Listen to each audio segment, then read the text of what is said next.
Hello everyone, আমি সাথী। আপনারা সবাই কেমন আছেন? আশা করি অনেক অনেক ভালো আছেন। এই ভিডিওটি হচ্ছে গতকালকের, আর কালকে ছিল আমাদের একাদশী, এজন্য সন্ধ্যাবেলায় কিছু ফলমূল দুধ খাওয়া হচ্ছিল আর কি।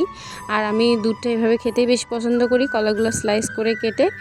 আর এরপরে আমি হচ্ছে আগামী কালকের জন্য কিছু সবজি কাটাবাছা করে রেখেছি, এগুলো আজকে একটু রান্নাবান্না করে রাখবো যতটুকু পারি, আর না হলে আগামীকালকে আবার একটু তাড়াহুড়ো হয়ে যাবে। এটা হলো পাঁচমিশালি সবজি। এখানে আমি আলু, পটল, তরই, শসা, তারপর আরও একটু কুমড়া দিতে চেয়েছিলাম, কিন্তু আর কি পরে মনে ছিল না। আর এখানে আমি ঢেঁড়সটা ভাজি করে নিচ্ছি। ফ্রিজে কয়েকটা ঢেঁড়স ছিল, এই কয়েকটায় ভাজি করে নিচ্ছিলাম আর কি। তো আমার ঢেঁড়স ভাজা প্রায় হয়ে গেছে। ঢেঁড়স ভাজার সাথে সাথে আমি আরেক চুলায় সবজিগুলো রান্না করে নিচ্ছিলাম, যাতে একটু তাড়াতাড়ি হয়ে যায়। আমি এই পাঁচমিশালি সবজিতে ছোলা বুটও দিয়ে দিয়েছি। এভাবে নিরামিষ তরকারিতে ছোলা বুট দিলে বেশ ভালোই লাগে খেতে। আর সাথে আমি সবজিগুলোতে একটু সয়াবিনও ভেজে দেব। এই যে এখানে আমি পটল ভাজি করে রেখেছি, আর এই তো সয়াবিনগুলো ভালোভাবে ধুয়ে নিচ্ছিলাম। এগুলা কিছুটা তরকারিতে দেব ভেজে, আর কিছুটা রেখে দেব এমনি ভাজি খাওয়ার জন্য।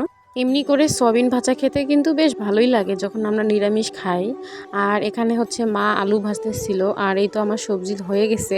আমি সবজিগুলো নামানোর পরে একটু নাড়াচাড়া করে ভিডিও করতেছিলাম। আর এখানে আমার প্রসাদ সবার জন্য বেড়ে দেওয়া শেষ, এজন্য এখন আমি তরকারিগুলো দিয়ে দিচ্ছি এক এক করে। আর এখানে ছিল করলা ভাজি, এগুলো একটু একটু করে দিচ্ছি সবাইকে। আর এরপরে আমি সব ভাজিগুলোও দিয়ে দেবো এক এক করে সবাইকে।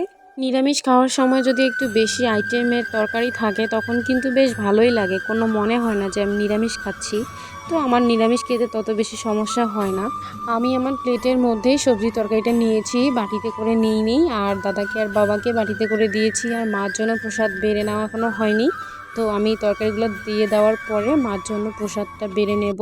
12 মাসে আমাদের 24টা একাদশী পড়ে, তো আমাদের সবাইরে উচিত প্রতি মাসে 2টা করে একাদশী দেওয়া। তো আমার সব কিছু বেড়ে নেওয়া শেষ। মনে হচ্ছে না যে আমার প্লেটে একটু প্রসাদটা বেশি হয়ে গেছে, তো এটা মনে হওয়ারই কথা। তো আমি সবার জন্যই সমানভাবেই বেড়ে নিয়েছি। আমরা এখন পারণ করব, আর এই তো ভগবানের প্রসাদটা দিয়ে পারণ শুরু করব।